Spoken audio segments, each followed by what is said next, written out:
When someone comes in and we have a consultation and we consider the options, trial versus taking a plea. One of the things that we try to get them to understand that we can never, and the lawyer that you choose should never ever overlook the human dynamics of a trial.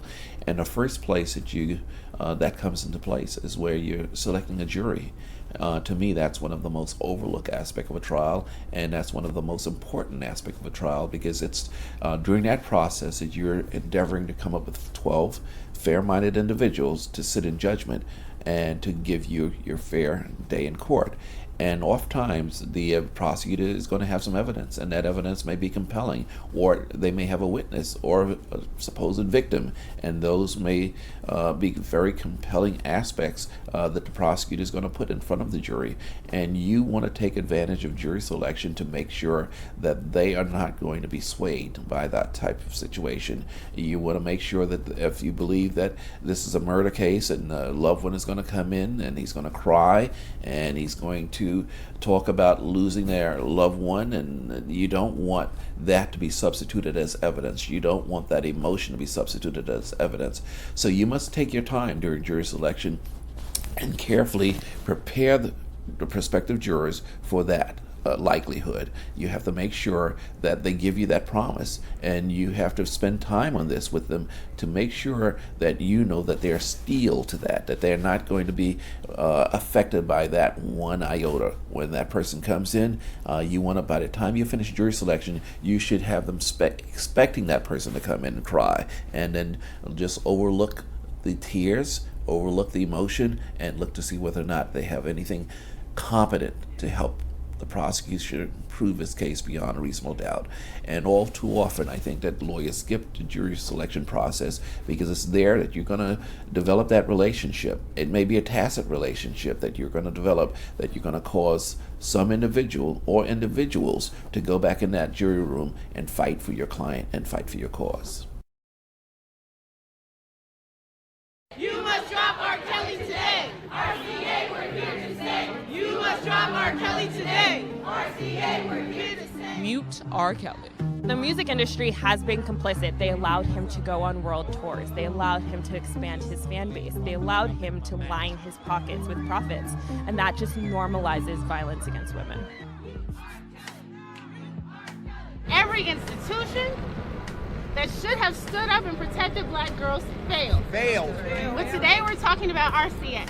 I'm from Chicago, okay, and I'm 34. I've been hearing stories about Robert Kelly since I was in elementary school. He approached friends of mine when we were in middle school. We know that he's a predator. We know that he abuses women and girls. He married Aaliyah when she was 15 years old. For too long, fans, the industry, and every institution in this country that's supposed to protect our young people has let his victims down. And it's time for RCA to be held accountable for their part in that.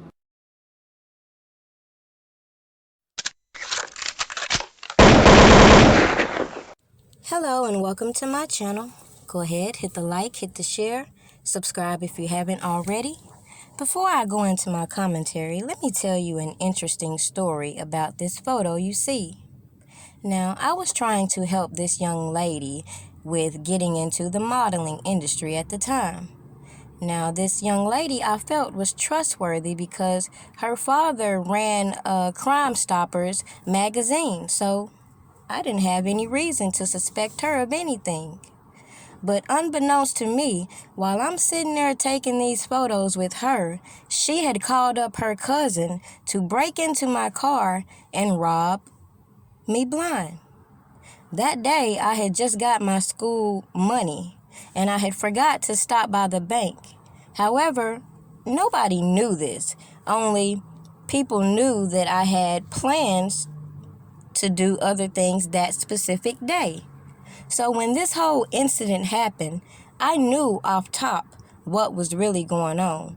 And it just taught me a hard lesson that you have to be very cautious with people you bring around you. Even if you feel like they're credible, you have to do a little digging into who they really are.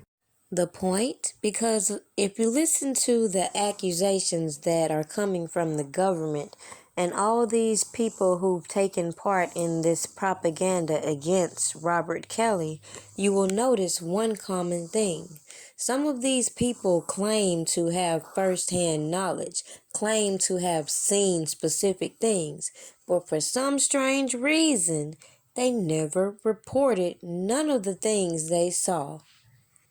And then when you consider that a lot of these stories were also brought out by people who were supposed to be close to R. Kelly or knew R. Kelly, so you have to realize that when I pointed out certain things that I saw going on these YouTube streets, it was for specific reasons. Now, some still don't realize that I made very clear one thing, that if people wanted to keep running from platform to platform, you have to recognize that these agendas are still at play.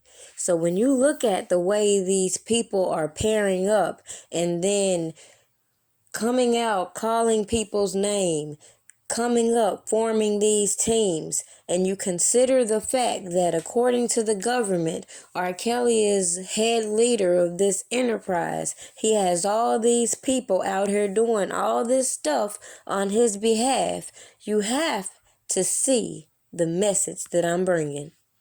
Now, as you can see, a lot of these people in the industry ran in similar circles. Now, just think about all these legends and all these celebrities from Chicago who hung around R. Kelly. Think about all those celebrities who spent nights at R. Kelly's home. All these other celebrities who felt some type of way because of this mystique about this man, because he wasn't willing to give all these interviews about his personal life. Let's think about why these journalists were going from platform to platform, magazine to magazine, spreading these same narratives, only to take part in this whole docu-series to keep facilitating these narratives. But as I told you in the past, something just wasn't right. And how in the hell can these people make sense of ignoring the fact that people are accusing Sony Records of mind control, having crash dummies, and all this in public lawsuits? These people went to these individuals and demanded they drop R. Kelly, never mind all this scandal about other people, even people like Africa Bambaataa. My first introduction to the Bronx, sad to say but true, was my little cousin Karen, 10 years old, being raped and thrown off a 30-plus foot building down and killed. That's my introduction to the Bronx. A lot of people don't know that the nigga twins that ran with Bambaataa, those are my cousins. Keith and Kevin are my cousins.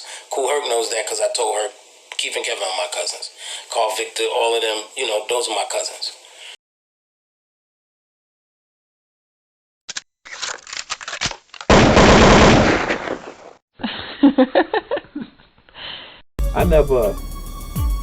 Me and him, we never met each other, you know what I mean? So which is why it was like really, it was so difficult for me, you know what I mean?